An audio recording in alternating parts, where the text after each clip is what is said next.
Hello students, आज हम class 10th की केमिस्ट्री में अम्ल, क्षार और लवण चैप्टर का लास्ट क्लास करेंगे, जिसमें हम कुछ महत्वपूर्ण अभिक्रियाएं करेंगे जो आपके एग्ज़ाम पर्पज़ के लिए बहुत ज़्यादा इम्पॉर्टेंट है। आइए देखते हैं।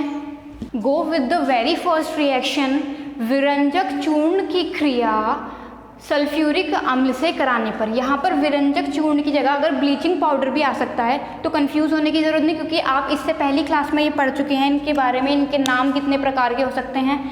उसका लिंक आपको अगर दोबारा देखनी है तो उसका लिंक आपको डिस्क्रिप्शन बॉक्स में मिल जाएगा। आइए शुरू करते हैं। विरंजक चूर्ण है हमारा CaOCl2, जिसकी क्रिया हम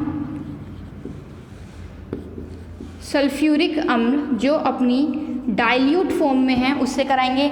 यहाँ पे ये दो टर्म समझ लेते हैं हम, डाइल्यूट और कंसनट्रेट। डाइल्यूट का मतलब होता है जिसमें जल की मात्रा ज़्यादा हो और जो अन्य अम्ल है या क्षार है वो कम होता है, और कंसनट्रेट वो होता है जिसमें जल की मात्रा तो कम होती है लेकिन अम्ल और क्षार अधिक मात्रा में होते हैं। इसको आप प्रबल कह सकते हैं, इसको आप दुर्बल कह सकते हैं। क्लियर है? आगे बढ़ते हैं।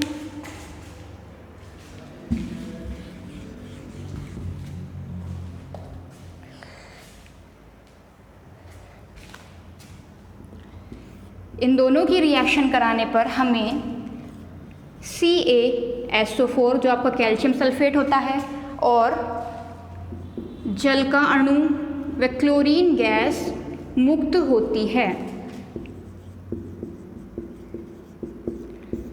Calcium sulphate.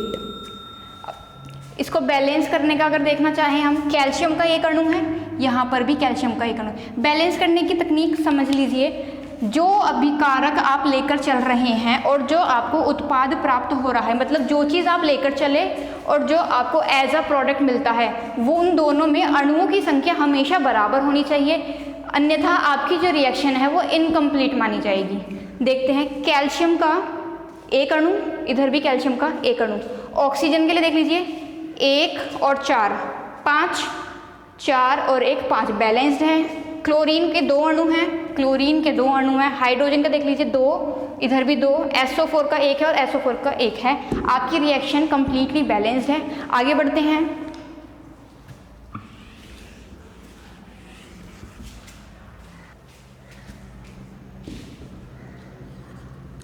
Next move on to the second reaction. Sodium carbonate की क्रिया HCl के साथ कराने पर सोडियम कार्बोनेट Na2CO3 की क्रिया आप HCl या हाइड्रोक्लोरिक अम्ल के साथ कराएं, जो कि अपनी डाइल्यूट फॉर्म में है। ये चीज़ क्लियर है? तो हमें प्रोडक्ट प्राप्त होगा NaCl plus CO2 plus H2O। आइए देख लेते हैं, इसको बैलेंस कर लेते हैं। सोडियम के 2 अणु हैं, सोडियम के 2 अणु हैं। कार्बोनेट, यहाँ पे कार्बन हमारे पास 1 है, इधर भी कार्बन हमारे पास 1 है। ऑक्सीजन 3 है, 2 और 1 3। हाइड्रोजन हमारे पास 2 है, तो इसको 2 कर दीजिए। क्लोरीन हमारे पास यहाँ 2 है, मतलब हमारी जो रिएक्शन है वो बैलेंस्ड है। इसका नाम लिख लेते हैं सोडियम क्लोराइड, या फिर ये हमारा लवण है। आगे बढ़ते हैं। Go with the third reaction. बुझे हुए चूने पर क्लोरीन गैस प्रवाहित करने पे हमें क्या प्राप्त होता है? तो बुझा हुआ जो चूना होता है वो होता है हमारा कैल्शियम हाइड्रोक्साइड। देखिए, जो चूना होता है वो है CaO, चूना पत्थर होता है CaCO3, ये होता है सिर्फ चूना। CaCO3 हो गया आपके पास चूना पत्थर, और यदि आप चूने में जल मिला दें तो आपको CaOH का होल ट्वाइस, यानी कि बुझा हुआ चूना प्राप्त हो जाएगा। चूने में अगर पानी डाल दोगे तो वो बुझा हुआ चूना हो जाएगा। इसी प्रकार से आपको CaOH का होल ट्वाइस प्राप्त हो जाएगा। आगे बढ़ते हैं।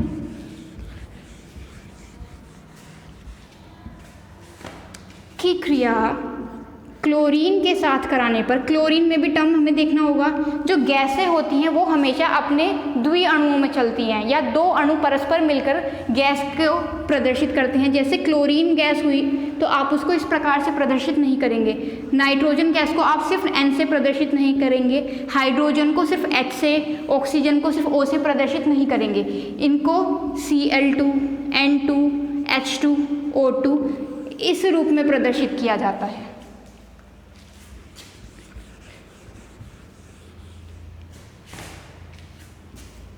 से क्रिया कराने पर हमें विरंजक चूर्ण प्राप्त होता है CaOCl2। ये है हमारा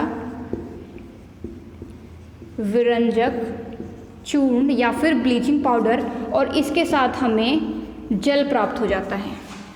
रिएक्शन बैलेंस देख लेते हैं एक बार। हर रिएक्शन के बाद रिएक्शन को ये ज़रूर चेक कर ले कि रिएक्शन आपकी बैलेंस्ड है या नहीं है। कैल्शियम का एक अणु, कैल्शियम का एक अणु, O का दो अणु, एक और एक, दो अणु बैलेंस्ड है। हाइड्रोजन के दो अणु, हाइड्रोजन के दो अणु, क्लोरीन के दो अणु, क्लोरीन के दो अणु, हमारी रिएक्शन कंप्लीटली बैलेंस्ड है।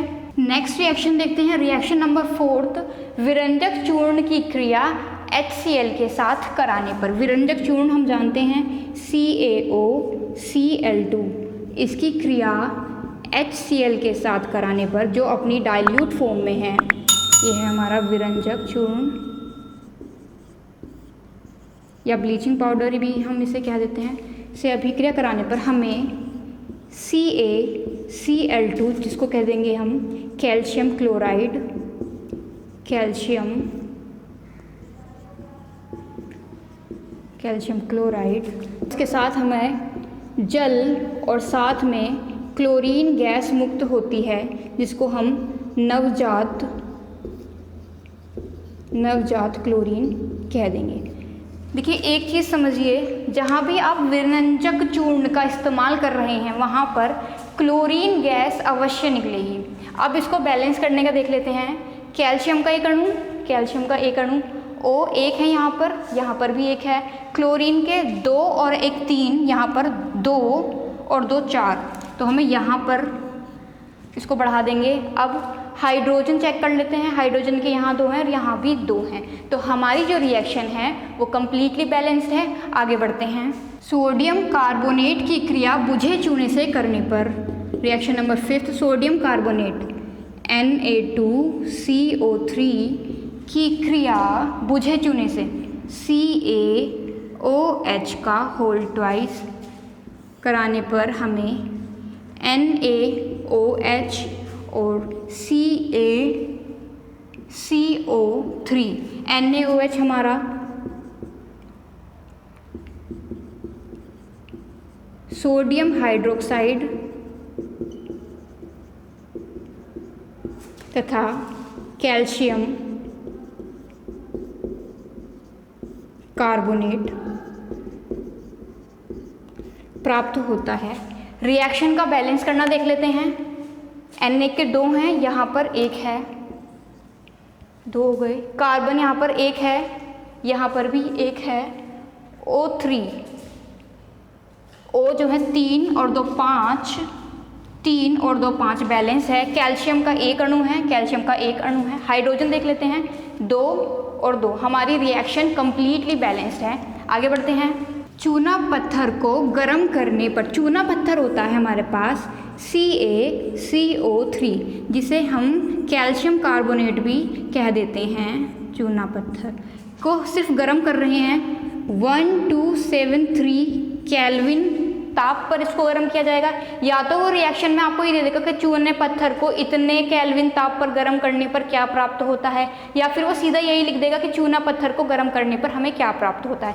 लेकिन हमें ये रिएक्शन में ज़रूर लिखना होता है, जो भी ताप होता है या जो भी चीज़ हम उसमें ऐड ऑन कर रहे हैं वो सब हमें इस एरो के ऊपर प्रदर्शित करनी होती है।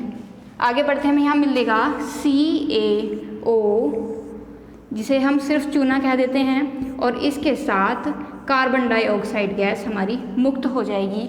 रिएक्शन का बैलेंस करना देख लेते हैं। कैल्शियम का एक अणु, कैल्शियम का एक अणु, ऑक्सीजन के 3, 2 और 1 3 और 1 है कार्बन का, तो हमारी रिएक्शन कंप्लीटली बैलेंस्ड है। आगे बढ़ते हैं। रिएक्शन नंबर 7 से प्लास्टर ऑफ पेरिस को जल में मिलाने पर हमें क्या प्राप्त होगा।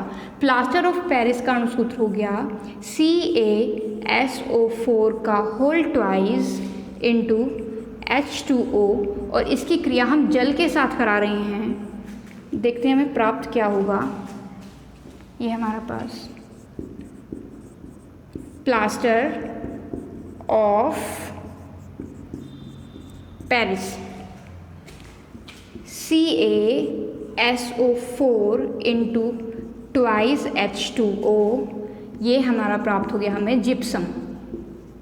ये इसकी बनाने की विधियों में भी था, बड़ा ही इंपॉर्टेंट रिएक्शन थी ये। तो प्लास्टर ऑफ पेरिस की क्रिया जल के साथ कराने पर हमें जिप्सम प्राप्त होता है। इसको बैलेंस करना देख लेते हैं। CaSO4 का होल ट्वाइस, यहाँ पर इसके 2 अणु हैं और यहाँ पर सिर्फ एक ही है, तो हमें इस कंप्लीट को 2 से मल्टीप्लाई करना होगा। जल के अणु देख लेते हैं, 1 और 1 2, और यहाँ पर 2 दूनी 4, मतलब यहाँ पर एक्स्ट्रा हैं, और तो इसमें हम 3 से अगर गुणा कर दें तो 3 और 1 4 और 2 दूनी 4, हमारे जल के अणु भी यहाँ बराबर हो जाते हैं। आगे बढ़ते हैं, move on to the next reaction. Reaction number 8, चूने में जल डाला जाता है। यहाँ पर आप देखेंगे कि बुझा हुआ चूना किस प्रकार से बनता है।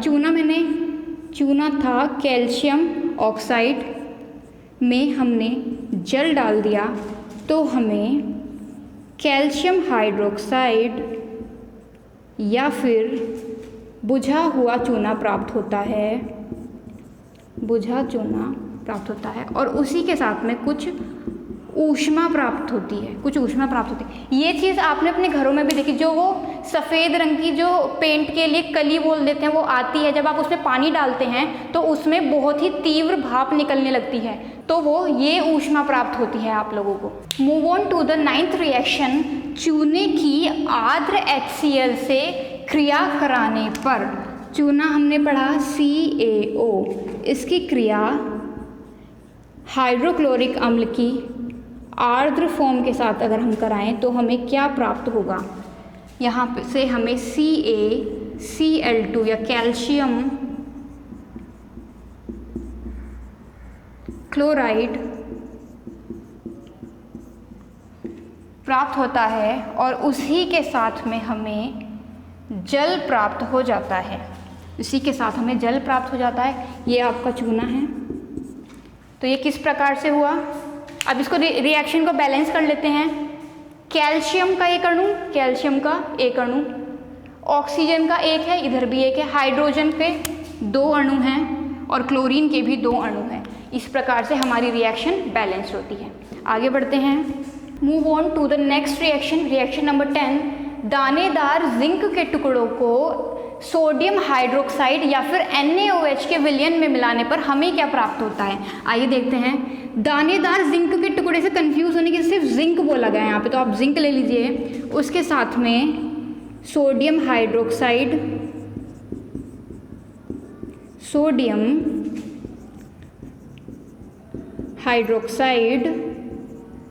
से क्रिया अगर हम कराएं तो हमें प्राप्त होता है सोडियम जिंकेट Na2ZnO2, और साथ ही में हाइड्रोजन गैस मुक्त होती है।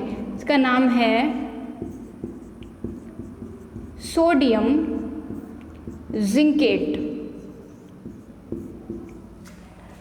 रिएक्शन को बैलेंस करना देख लेते हैं। जिंक का एक अणु है, यहाँ पर भी जिंक का एक अणु है, सोडियम का यहाँ पर एक है और यहाँ पर 2 है, तो हमें जाहिर सी बात है यहाँ 2 पे मल्टीप्लाई करना होगा। और ऑक्सीजन के 2 अणु हैं, यहाँ पर भी सही है 2 अणु हैं, हाइड्रोजन के 2 अणु हैं, यहाँ पर भी 2 अणु हैं। इस वक्त हमारी रिएक्शन कंप्लीटली है और बैलेंस्ड है। Move on to the next reaction. Gypsum को 373 केल्विन पर गर्म करने पर हमें क्या प्राप्त होता है। Gypsum CaSO4 into twice H2O को 273 केल्विन पर गर्म करने पर, देखिए एक चीज़ बड़ी कॉमन है, अगर आप जिप्सम लेके चलेंगे तो आपको प्लास्टर ऑफ पेरिस प्राप्त होगा, और प्लास्टर ऑफ पेरिस अगर आप लेके चलेंगे तो आपको जिप्सम प्राप्त होगा। ये बड़ी ही सिंपल रिएक्शन है, इसमें पता रहता है कि प्रोडक्ट में क्या बनने वाला है। तो हमारा यहाँ पे प्लास्टर ऑफ पेरिस बनेगा CaSO4 का whole twice into H2O। Reaction balance करना चाहें तो देख लेते हैं, यहाँ पे CaSO4 का एक अणु है और यहाँ पर 2 अणु है, तो हमें इसके मल्टीप्लाई करनी होगी इस प्रकार से। जैसे ही हम इस कैल्शियम सल्फेट में 2 से गुणा करते हैं, उसी प्रकार जल के साथ भी हो जाती है, तो जल के अणु बढ़ जाते हैं। तो यहाँ पर हो गए 2 दूनी 4 और यहाँ पर है सिर्फ 1, और यहाँ पर प्लास्टर ऑफ पेरिस में हमें चाहिए भी एक ही, प्लास्टर ऑफ पेरिस, तो 3 जल के अणु हम बाहर निकाल देते हैं। Move on to the next reaction. धावन सोडा को वायु में रखने पर हमें क्या प्राप्त होता है, देख लेते हैं। धावन सोडा होता क्या है, Na2CO3 इंटू 10H2O। इसका रासायनिक नाम आपको मैंने बताया था, सोडियम कार्बोनेट डेका हाइड्रेट। इसको अगर आप वायु में रखते हैं तो आपको प्राप्त होता है Na2CO3 इंटू H2O प्लस का 9H2O, और यहाँ पर इसका नाम हो जाएगा सोडियम कार्बोनेट मोनोहाइड्रेट। अब देखिए इस रिएक्शन में हुआ क्या है। आपने जो पढ़ा था सोडियम कार्बोनेट, हमने इससे पहली वाली क्लास में पढ़ा था। जिन लोगों को दिक्कत हो वो नीचे डिस्क्रिप्शन बॉक्स में लिखा हुआ है, आप जाकर चेक कर लीजिए। तो ये कंप्लीट हमारे पास धावन सोडा था। डेकाहाइड्रेट, क्योंकि इसमें 10 H2O के अणु हैं, जब आप इसे वायु में या खुला छोड़ देते हैं तो इसमें से जो 9 जल के अणु हैं वो बाहर निकल जाते हैं, वाष्प के रूप में उड़ जाता है, और हमारे पास सोडियम कार्बोनेट मोनोहाइड्रेट, मोनो इसलिए क्योंकि यहाँ पर जल का केवल एक ही अणु है, यहाँ पर डेका इसलिए था क्योंकि यहाँ पर 10 अणु थे, और केमिस्ट्री में 10 को डेका बोलते हैं। वो आगे क्लासेस जो चलेंगी उसमें मैं इसकी पूरी प्रोसेस आपको बताऊंगी।